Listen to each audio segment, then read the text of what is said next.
She was someone who understood clay even more deeply than Rodin, yet spent 30 long years locked away in forgotten shadow.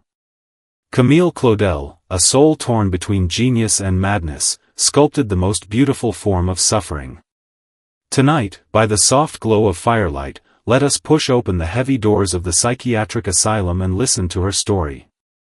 In this slow narration, we touch a heart once burned by passion, a free spirit that finally returned to dust. Have you ever seen marble that breathes? That was the life Camille Claudel breathed into stone. Yet fate stole her own breath, locking her away in 30 silent years. This is no inspirational tale of fame, but a true elegy of how genius can become a curse. Close your eyes, and follow these gentle words into her heavy, profound life, rooted deep in the earth. If love were a sculpture, Camille Claudel would have chosen the hardest, most wounding material. She was Rodin's muse, and his greatest rival, yet the world pushed her into an abyss of madness. Her story holds the moonlight of Paris, and the cold iron bars of a mental asylum. Tonight, walk with this wrong genius of her time, toward belated peace in quiet time. In a remote cemetery on the outskirts of Paris, there once lay an unmarked grave, number 1943. It held a woman who had lived in complete silence for 30 years, no tombstone, not even a single flower in remembrance. Half a century later, the world finally awakened. This lonely soul who had faded away in an asylum was once one of Europe's greatest sculptural geniuses. Camille Claudel, a name that once stood for artistic divinity equal to, and even beyond, that of Auguste Rodin. Tonight, by the softly flickering fire, let us enter her real life through a story you do not have to struggle to remember. This is a story of shattering, of how a flaming, passionate soul was slowly worn away by love, by fame, and by the curse they call genius. When the story ends, you will hear the earth cracking in darkness, her final breath to the world. Camille's fate seemed sealed the moment she first picked up a piece of damp, wet clay. In the late 19th century, when women were expected to be delicate and refined, she immersed herself in mud and grime, her fingernails forever crusted with dry dust. Her family thought it pathological, but only she knew it was the only outlet for her soul. At 19, she stepped into Rodin's studio. In that instant, two storms of fire collided. Rodin saw the almost obsessive inspiration in her eyes. He sighed, "I gave her clay, and she gave me back a soul." But in Paris of that era, people preferred to call her a muse, or Rodin's pupil, never simply Camille. Her genius flourished wildly in Rodin's shadow. In every famous group sculpture, the warmth of her touch lingered. This parasitic artistic bond was sweet poison. It lifted her to creative heights, yet stripped her of her identity as an individual. She began to realize, the more perfectly she sculpted, the larger Rodin's shadow grew, until it blocked all her sunlight. This was the first crack in her destiny. Her right to self was slipping through her young fingers. That was the most brilliant, yet most agonizing, phase of Camille's artistic life. She created her timeless masterpiece, The Age of Maturity. In the sculpture, an old man is being taken away by death, while a young woman kneels, reaching out in vain to hold him back. It was the raw truth of her relationship with Rodin. Rodin could never leave his long-term mistress, and Camille wasted away in humble, unrequited pleading. When she realized this love would never be equal, Camille chose a definitive, painful break. She left Rodin's studio and moved into a dark, damp little apartment, choosing poverty in exchange for total creative freedom.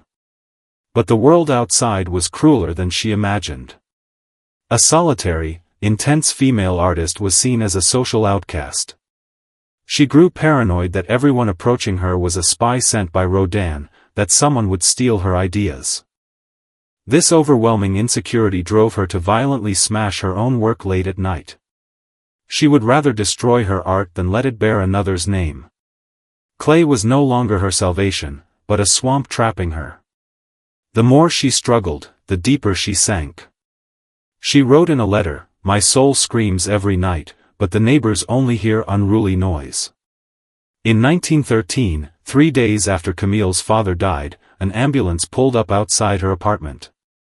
Her family, who could not understand her genius and saw her suffering as a family disgrace, had her committed to a psychiatric hospital. On the admission form, her name was followed by labels: paranoia, insanity. From that day on, the lights of Paris no longer belonged to her.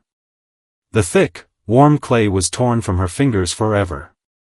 For the next 30 years, Camille became a silent shadow in the Montevergers asylum.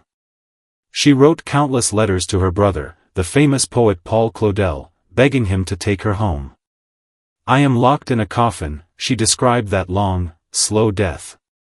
"All I can do is watch the weeds outside the window."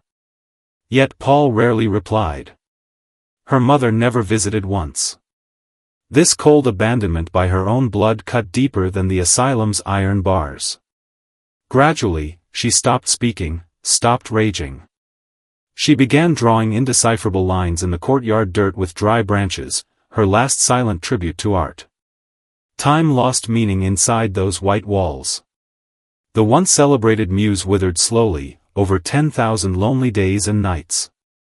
In 1943, amid the smoke of World War II, Camille died quietly in the asylum, worn down by hunger and cold. With no family to claim her body, she was buried hastily in a communal section of the cemetery. The woman who had once made marble breathe turned to ash in the wild, untended earth. Ironically, after her death, the whole world began searching for the woman Rodin had hidden.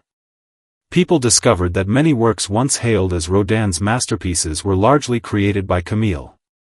The broken, passionate rhythm in her sculpture The Waltz was something Rodin never truly mastered. The world began writing her biography, making films about her, even dedicating a special wing to her in the Rodin Museum. But all this noisy praise came far too late for the woman who spent 30 years in a cold, lonely ward.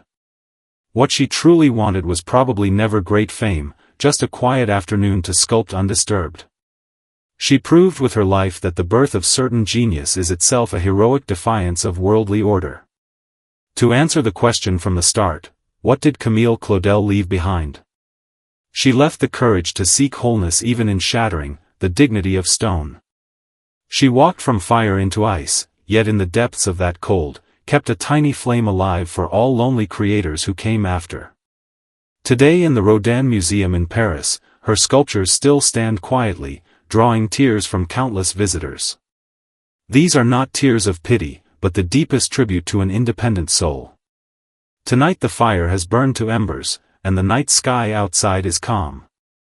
Carried by this gentle, faded memory, watched by Camille's melancholic yet unbroken eyes, sink into peaceful sleep.